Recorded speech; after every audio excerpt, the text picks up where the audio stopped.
Hey guys, it's Robin May and welcome to part 3 of our 4-part series as we finish 2014 strong. I'm sharing with you the 7 principles for living your life intentionally and fully engaged. Let's start by answering one of the questions I got in my inbox last week.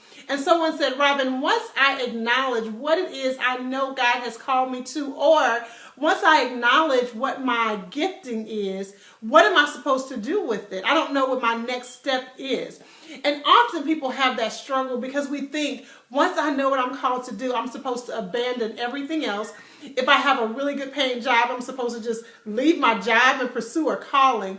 And that's not how this works. Okay, so let's imagine that you have a natural gifting for style. You know how to put outfits together and make people look really good, and it's something that you really enjoy doing. But you have a high profile job and it makes you a lot of money and you can't afford to walk away from your job to pursue a dream. Well, what if you start to volunteer at a homeless shelter? Or what if you begin to volunteer for those who are less fortunate and you help them style their clothes, or you give them tips or strategies? What if you just started to write a blog about ideas about fashion and that sort of thing? Basically, you begin to take small steps. As long as you're taking a step toward the thing that gives you joy and passion. Remember, your call doesn't necessarily have to be your profession. We hope it is, but it doesn't necessarily have to be your profession. You can volunteer your services in a particular area and you never know how God is going to open doors. First, you just want to acknowledge what it is. Many times we brush aside what comes naturally to us. So the first step is just to acknowledge it and then allow God to lead you on how to develop it. I hope that helped you a little bit. Okay, so you remember last week we talked about the importance of aligning yourself with people who can support you. Well, number 5 is you want to agree to be held accountable by at least 3 people in your life. Let me help you. Transparency and vulnerability are key to your success.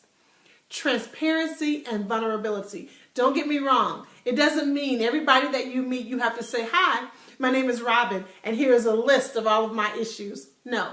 But what you want to do is have people in your life that you can trust, that can hold you accountable to make sure that you're not self-sabotaging, that you aren't talking yourself out of your destiny, that you can see the blind spots in your life.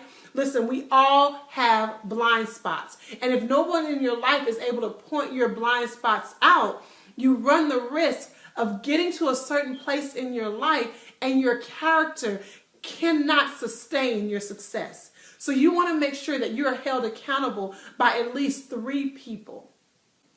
Now listen, when it comes to you identifying who it is that you want to hold you accountable, I want you to consider an important part, because I don't want you to get frustrated in your relationships. And often accountability doesn't work because, number 1, the person didn't ask to be your accountability partner, or you didn't intentionally ask them. Number 2, they don't know how to be. Or number 3, they don't want to be. So number 1, did you even ask them? Number 2, do they know how to be? Or number 3, they don't even want to be. So you want to make sure that you're being held accountable to somebody that is invested in that responsibility, and be clear with them what that looks like. You know, a lot of people in my life, we've given each other permission to check each other. So my girlfriends know they can send me a text and say, Robin, that Facebook post, go ahead and take it down, ma'am. Or, you're being a little argumentative with that point. Now, it doesn't mean I always agree, but I have people in my life who can tap me on the shoulder, but we have committed to be that to one another. So number 5 is making sure you have someone in your life that can hold you accountable. And if you have accountability in your life, you will move closer to living your life intentionally and fully engaged. All right, so number 6, the 6th step to living your life intentionally and fully engaged is that you must anticipate roadblocks.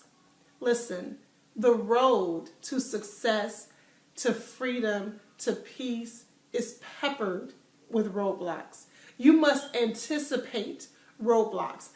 When you anticipate the roadblocks, it keeps you from being thrown off course or scared by the roadblocks.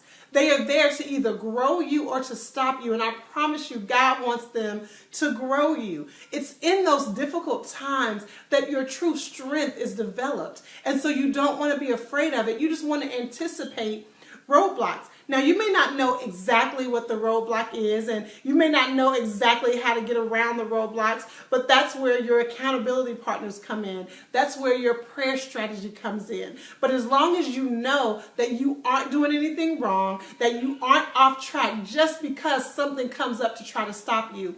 A few months ago, I did a video where I talked about how to discern whether a roadblock is telling you to go with a totally different direction or whether it's there just to strengthen you. So make sure you check that out.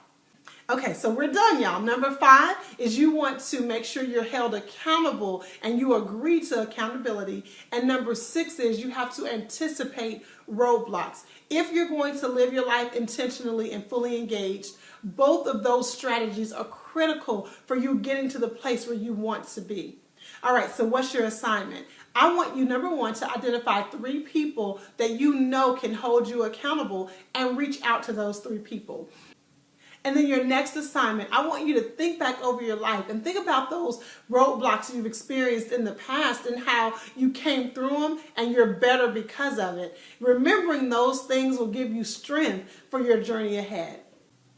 All right, guys, that's it. Next week, I'm going to share with you the last strategy, and then we're going to review all 7 strategies. We are finishing this year strong, and we're going to be ready to conquer 2015. I look forward to connecting with you all soon.